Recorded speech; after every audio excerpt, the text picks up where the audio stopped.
Welcome to Yacht Femme, where we talk about the women that make the yachting industry. I'm your host, Andrea Tagliaferro. Learn who they are, how they got into yachting, and what they do today.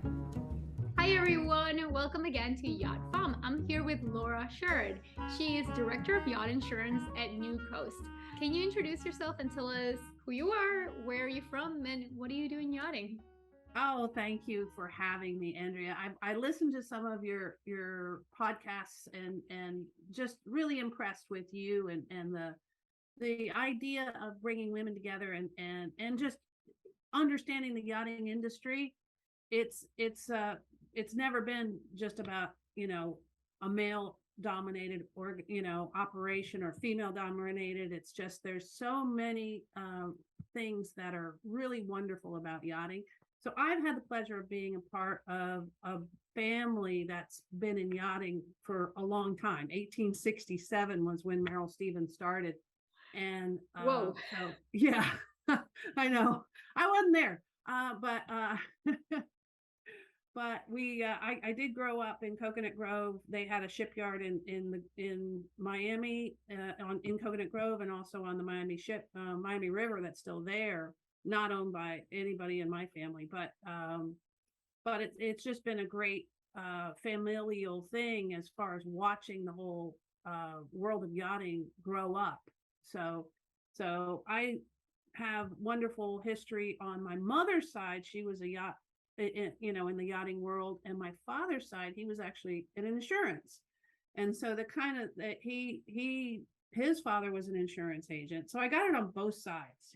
So we have yacht brokers and yacht repair people in my family, and then we have the insurance people. So that's how I got into yacht insurance, was because my father had an agency, and I started work for him, basically washing coffee cups and doing filing and things when I was a kid, and just loved the whole business of yachting. So I guess you'd say I've never done anything else. But it's pretty It's a natural. different world out there, Laura. It's a different world, I'll tell you. Yeah. um, well, before we move further into your profession, you were saying that you had opened a new office in Antibes, and you have one in Florida. You are based in Florida. That is Yes, I'm in Fort Lauderdale at Lauderdale Marine Center, but we also have an office in Antibes and in Clearwater and in Birmingham, Alabama, the yachting capital of the world, and in San Diego. So we have a vast, we're trying to hit the yachting centers as far as our team. There's a lot of expertise in the yacht side, and also in the boat side. There, that's more of a service operation, as far as helping people find solutions for boats. It's pretty quick and easy. Yachting being a little more specific and technical and perhaps legal. So yeah, we try and help our clients find best solutions. okay. That's great for them. You were saying that you got into yachting, you started filing with your dad, but how did that become director of insurance? And why insurance? You said you were yachting from both sides of your family. So how was it that you went from there? What made you pick even insurance? I'm sure you were exposed to many facets of the industry. Yeah, I think my first job was working as a crew on a yacht. The owner of the Coconut Grove Hotel owned 3 different boats, and I got a great tan working for him. But wasn't really what I would say. My family had something to do with that. They're like, we don't want you to be a boat bum. We want you to, get an education. And so I did, and went to the University of Florida and FIU, and I worked at Lloyd's as a broker. So I got a lot of good experience, and decided that insurance was perhaps a little more lucrative than working as a deckhand. So I ended up Definitely for being the in long front run, but if you're a teenager sailing the world on a boat as a deckhand, it does seem very lucrative for sure. Absolutely. And a lot of friends I have said, you're not doing anything here. Why don't you've got boating experience. Why don't you sign on and become a crew? And they love it. They love it. But yeah, we've seen it from and so many of the friends that I have in Fort Lauderdale are former, captains or chefs or whomever, and they're just like, okay, I'm not going to sea anymore. I'm back, and that's all in our community, and literally half the people in my neighborhood are former boat people who are now working. It's still in the yachting industry, but in a different facet. Correct.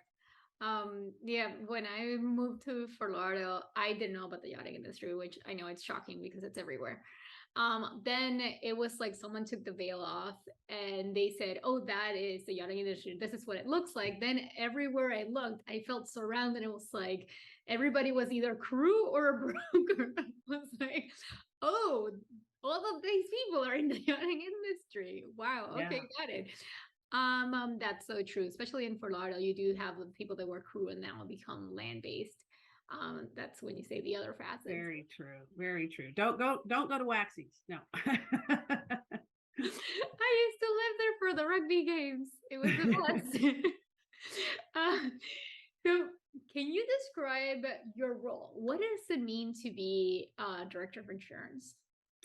Okay, so we started with Newcoast when MarineMax decided to get into the insurance business, and that was just 2 years ago. So I've been working as a running programs for yachts and boats for a little over 30 years, and so MarineMax getting into the business, all of a sudden we realized they're the largest boat sales organization in the world. They own Fraser and Northrop, and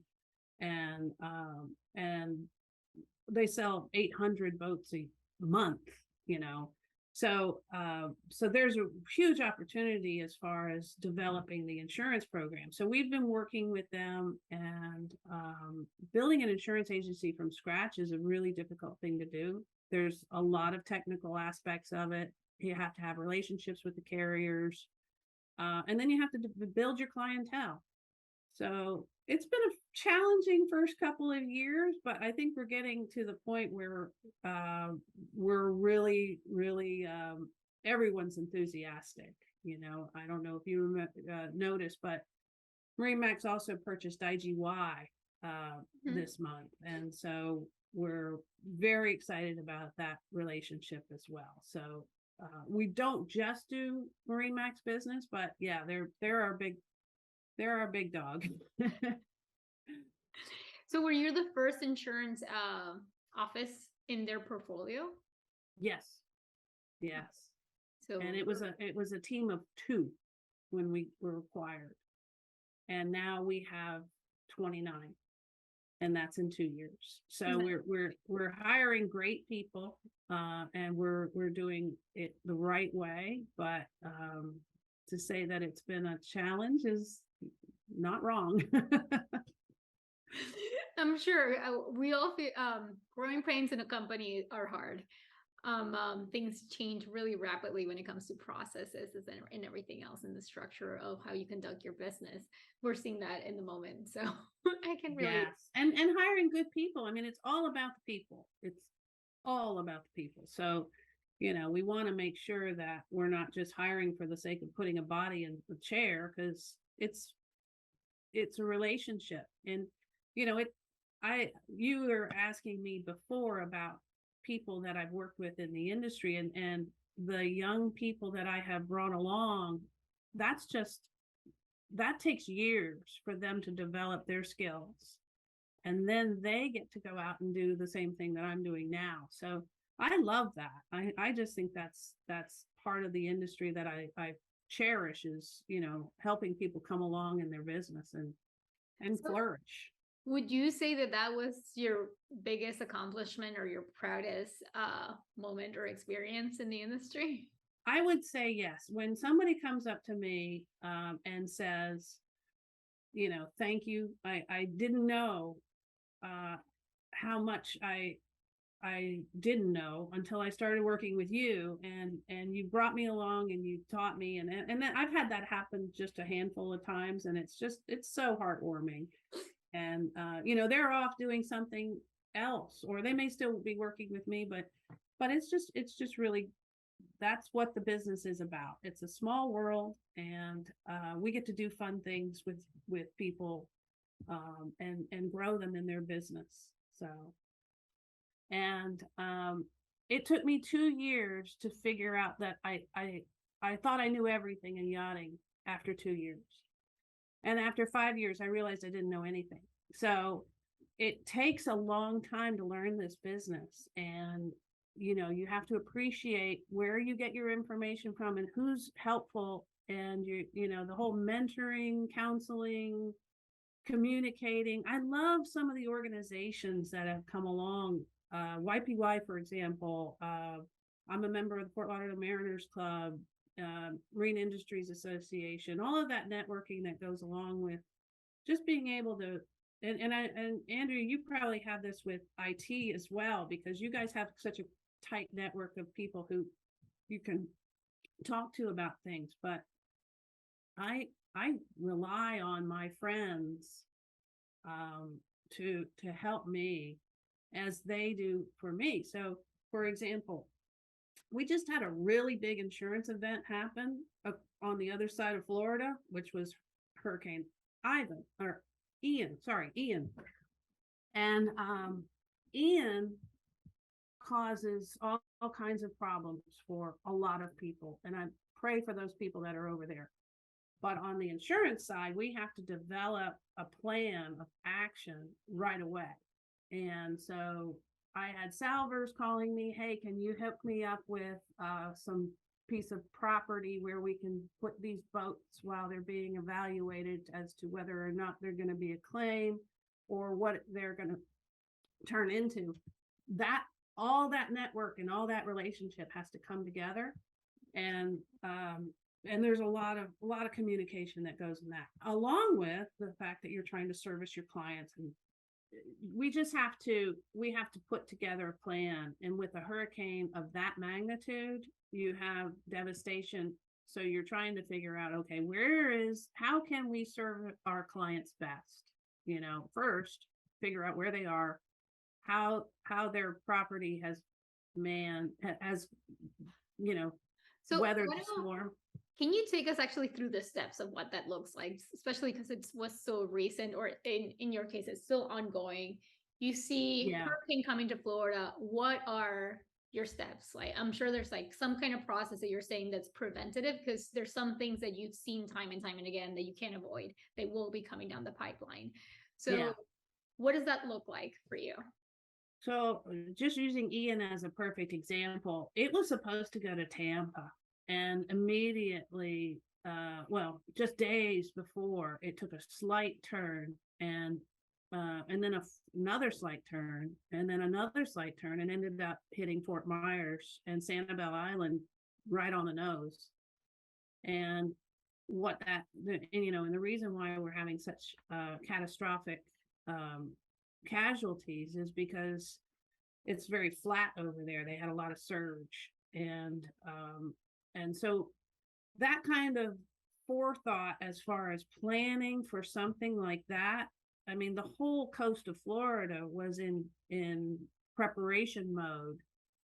So you have a hurricane plan that you start doing maybe 2 weeks out when you see it down in the Caribbean, and the insurers, they're very good at catastrophes, but it depends. You have to make determinations on where it lands and what's available.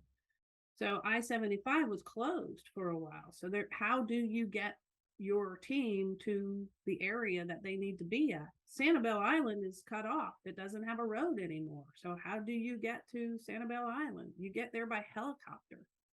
Well, yacht insurers aren't the highest priority. The priority is taking care of the people. So it may be weeks until we know everything that's happening on the yacht side, but the property and the safety of life is the priority right now. So to answer your question, it changes every time. My first hurricane was Hurricane Hugo in 1989. That was I've done everything, but I was handling claims at the time, and it hit St. Thomas, and it also came in as a Cat 5 storm to South Carolina. So the same storm hit two different locations, and I happened to have a client who had a boat in St. Thomas and in South Carolina, and he lost both boats. Poor guy, I know. But yeah, so hurricanes are unpredictable, and when they happen, you just kind of try and determine what you're going to do about it, and solve the problems one at a time. Luckily, I deal with a business that we don't get 900,000 claims. We're not homeowners carriers or auto carriers or things like that. All we do is yachts.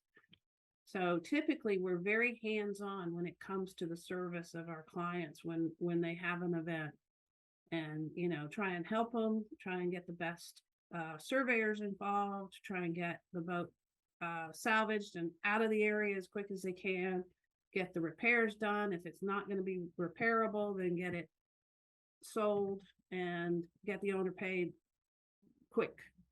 That's our goal. So that's what an insurance agent is for, is that time. I was going to say, anyone skimping out of insurance if they live in Florida, I doubt it. Well, I believe there were a lot of uninsured boats on the West Coast this time. But they had a false sense of security because there's not been a storm that big that's come in for many, many years. So, and anyone listening, please get your insurance, especially when you live anywhere in Florida. It will happen at some point, unless you buy your boat and sell it really quickly. Oh, let's dive into what have you seen change in the yachting industry in your vast career? So my grandfather ran Merrill-Stevens.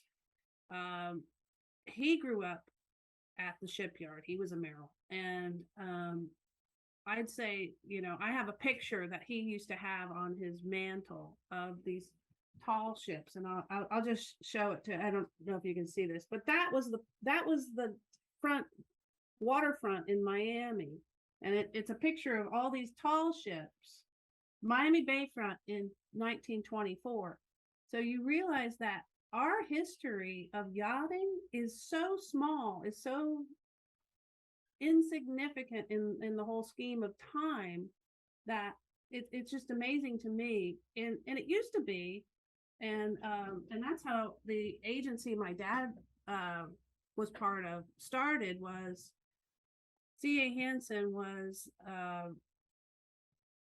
involved with the very, very wealthy, the Vanderbilts and the Mellons and the Carnegies and the those kinds of level of wealth were the only owners of yachts, or because there weren't that many yachts in the world. And so what I've seen, an 80-foot boat used to be a really big boat when I started, and now doesn't even make the list, So I know, I thought that was crazy. 80-foot boat. Yes, that was a big one. Yeah. Yeah. I mean, I remember when we insured all the yachts that came out of Berger Boat Company. And Berger was one of the best and premier yacht builders in the United States. And the biggest Berger ever built was 124 feet. So they didn't build anything bigger than that. So we've seen the growth, and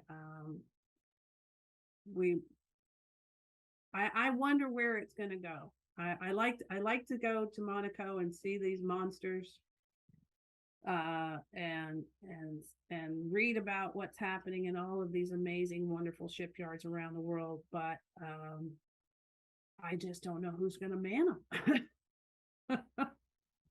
Where do you find crew that has the experience? My gosh. Yeah. I don't remember what boat I was visiting in. It was in the Fort Lauderdale show. And we went downstairs to the crew area. The crew area was like in a cruise. It was so huge. You never thought that there was anything but the crew area when you were it was just so ample. It was so spacious. It wasn't like compact like that you're used to, just little tunnels at all. There was a lounge area on one side, there was a huge open kitchen on the other side, and then all the dormitories, like the cabins. And that's what I thought. It was like, damn, all these qualified people just to run this boat. Yeah, you see that a lot. There's a lot of posts now for, well, there's always been, but they need a lot of crew at the moment. When the boats were docked during the pandemic, a lot of people that were like crew ended up, moving away from the industry to do other stuff. Same happened with a lot of industries, and then came back. So you continue to see so many job posts to bring back qualified crew to run these amazing boats. Yeah. And the owners, one of the things that changed during the pandemic was that the owners became novice. I mean, we had all these first timers come into the market, which is great, but they don't understand that you can't just hire a crew person because they are your best friend, or they're tall and adorable, And so we had a lot of pushback, with some of those owners. They go, well, I want to do so and so. Well, I'm sorry, but go find yourself another insurer, please, because I don't think you're ready for that. Well, I can drive an airplane. I'm a licensed pilot. And I said, well, sir, that's great. Awesome. But you can fly to the airport where your yacht will be done. Thank you so much. Thank you so much.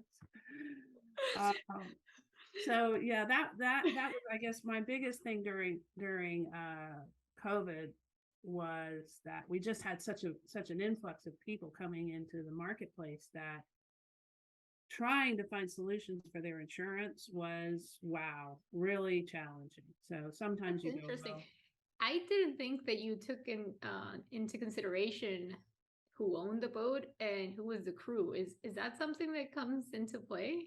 Very much, because you can say you can have a bad build and a good owner and have no claim.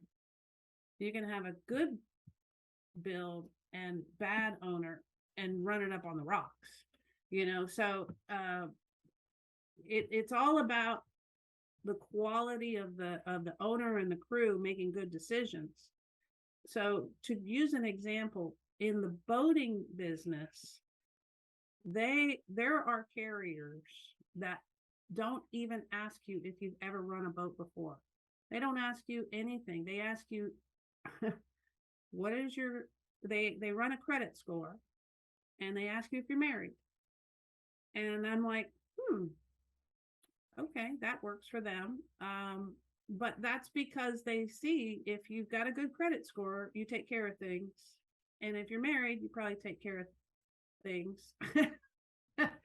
You're a responsible person, and that's how they judge whether or not you're a good risk. Now in yachting, obviously, we rely a lot on yacht managers. So those first timers we were able to find homes for, basically because we demand that somebody like that would have true full yacht management involved.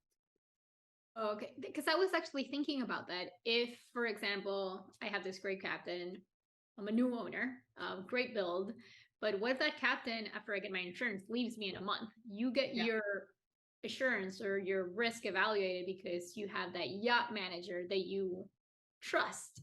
They will fill that captain leaving with someone that's equally qualified. I'm guessing, like, very much. And so we have a constant communication, and with the yachts, with the owners, with the captains, with the changes that go on with, I've decided I want to go to Alaska, but you're in, Caribbean or something. Okay, well, there's a plan. We have shipyard periods have been a huge thing because fires that have happened in shipyards. So a whole lot of communication has to happen on a regular basis with either the manager or the crew.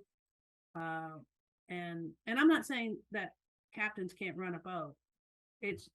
Or completely manage a boat, but when you're looking at a boat over 300 gross tons, you certainly want to have the captain working with yacht management. Can you tell us something we don't know about you? And I say it is like, what can I not find of you on LinkedIn?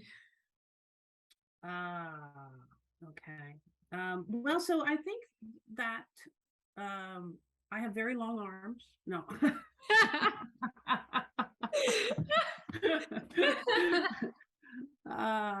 No, I not on LinkedIn. I would say probably that I absolutely adore my job.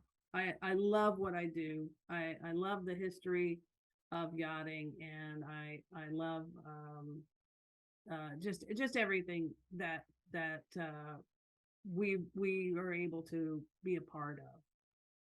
Come on, share a hobby, Laura. Give me something. If I am networking and I want to connect with you, like, at Flips, I need to be able to have something to say to you. You're not gonna the whole, how long are your arms? that you will see me next to you, like measuring my shoulder to your hand to see which one's longer. But something that won't be as awkward, maybe. Okay. I'd say something that people don't know about me is that no, I got it. All right. So ask me again. All right. Laura, now give us something interesting, something we can dish on. What can you tell me about yourself that I will not be able to find of you on LinkedIn? Like, give me something we can connect with. All right. So I played golf in college for FIU women's golf team as a walk-on. I was the worst player on the team, but I played anyway. And so yeah, I played college golf at FIU, and I still try and get out there and whack it around on occasion. But yeah, I was a college athlete, college golfer. That's so cool. Do you use golf? Like, I know in so many other industries, golf is such a great tool to connect and even talk about business. Does that happen in yachting or not? Yeah. So a couple of yacht brokers have created their different tournaments, the captain's golf. And so I'll go out there and try and play some golf 3 or 4 times a year. And it's a good captains love to play golf, by the way. Really? So, oh yeah. So they're always trying to get a game out of, while they've got some downtime. So yeah, we get some use out of the former golfer. Okay. Sad for me. I cannot hit that ball. I will be providing the drinks or your designated driver. And my favorite question of the show, what advice would you give yourself if it was the first day you're starting yachting, or you want to give to anyone else that's new to the yachting industry? So you've heard my story now. I have a lot of experience in history, and I'd have to say that I started off being pretty darn shy. And you can tell I'm probably not that anymore. So I guess what I would say is, don't be shy. Don't be timid about the knowledge that you have, because you probably have a lot more knowledge than anybody else in the room. You just may not have the guts to say it, and just be yourself. So Love that. I'm actually very shy. Took me Really? it took me a long while. I would go to the YP meetings. I knew pretty much everyone casually, but when we were in the YPY networking, atmosphere, I would literally like look at someone like I was hunting and be like, okay, I'm talking to you. And I would, like count down from like, okay, in 5 seconds I'll talk to them, in four, in three. Like I needed to amp myself up and even rehearse, like, hi, I'm Andrea, this is what I do. I was so terrified. And then after that little introduction, I would be like sweating. I can relate. I totally relate to that. But network is such a huge part of any industry, and yachting, it's all about relationships. We are disconnected so much time because if you have to talk to crew, they are on the boat. Then when they get off, they have 1-2 days to connect with you. So Yeah. you may lose your moment to say hi, introduce yourself, and make that connection that can last you years. Um, so yeah, don't be timid. I love that. Thanks. Good. Yeah. Laura, before I leave you so you can have a great weekend, is anything else you want to share with us today? Do I have time to tell a claim story? That's kind Yes. of fun. Oh, okay. Let it Okay. rip. All right. So have you seen the movie The Wolf of Wall Street? Yes, of course. Okay. You remember the boat that they show in It that? died. The owner was telling the captain to keep going. It was okay. And then it was catastrophe. Well, so that was a real claim. That was a yacht named Nadine, but it didn't start off as Nadine. And this is a great story because it shows how connected yachting is to everybody in that is still in this business. So it started off as a boat named Coco, and it was owned by Coco Chanel. Oh.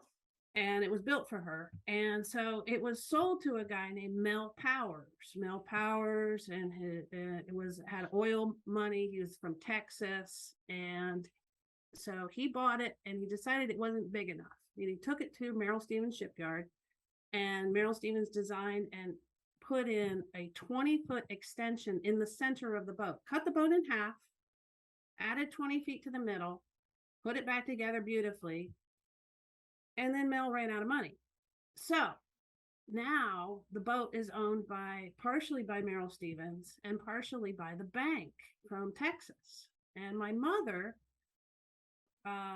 they needed to get it finished. And my mother is an interior designer, and she's like, I'll help. And she comes on board the boat and she goes, oh, this was Coco Chanel's boat. And I mean, literally, it had the C's in the furniture and things. And she's like, we just need to keep doing what she was doing because this is gorgeous, And so she's like trying to make it all fit together and look right and everything as far as the original design of Coco Chanel, right? Uh-huh. So along comes the bankers, and I'm not kidding. They have white tassels on their boots and wearing the cowboy hats, and they come on board and they go, we got to change. We need some mirrors, and we need some shag carpeting, and I mean, my mom was like, So anyway, they finished the boat, and it's bought by a guy named Bernie Little. Bernie Little was Anheuser-Busch. He had race boats, and he had Big Eagle, and he named the boat Big Eagle. And because he had a number of boats named Big Eagle, so he buys it and he's chartering it. Mark Elliott was the captain, and they're chartering, and the one of the charterers was the Wolf of Wall Street, and so he really enjoyed chartering the boat, and he ended up, and we did all the insurance for Mr. Little, and he ended up selling it to Jordan Belfort. Jordan Belfort used it in Who is the Wolf of Wall Street? Jordan Belfort? Yes. Okay, yes. So he chartered and then bought.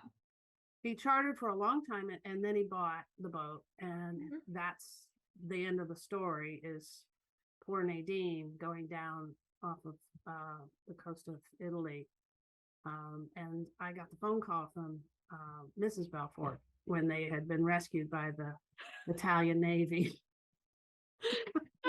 So for those that haven't seen the movie, what happens to the boat? What is this iconic scene in the movie? Yeah. So in reality, I believe what occurred was the boat was long and narrow, and they couldn't turn around. They got into some seas that they really didn't want to be in, but they couldn't turn around because they were going to breach. And so they kept going, and the seas got worse. It was a mistral, and the tender broke loose.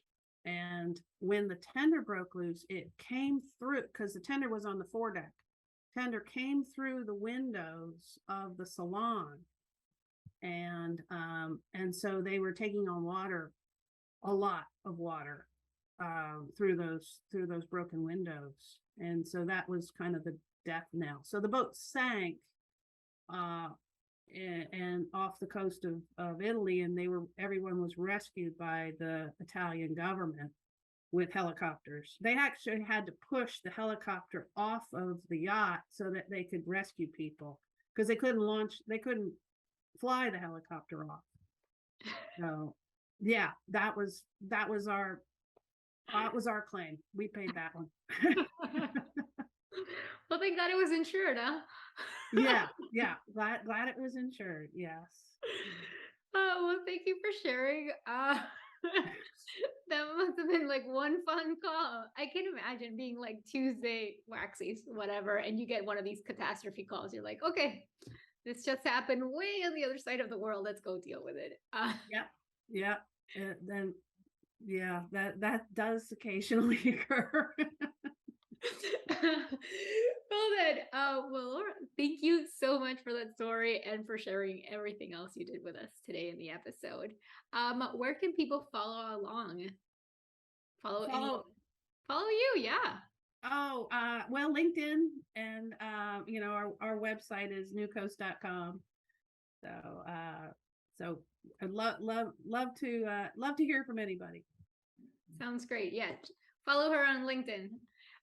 You'll see some fun stuff, and as you heard, if this episode ends before flips, you'll see a lot of flips information. So that's true. Laura, thanks again, and have a great weekend, and have a great time preparing for flips next week. Thank you, Andrea. We'll see you there. Thank you so much for listening to Yacht Femme. If you like what you heard, please like, subscribe, and comment. Your comment will help us reach a broader audience. And don't miss the next episode. Bye!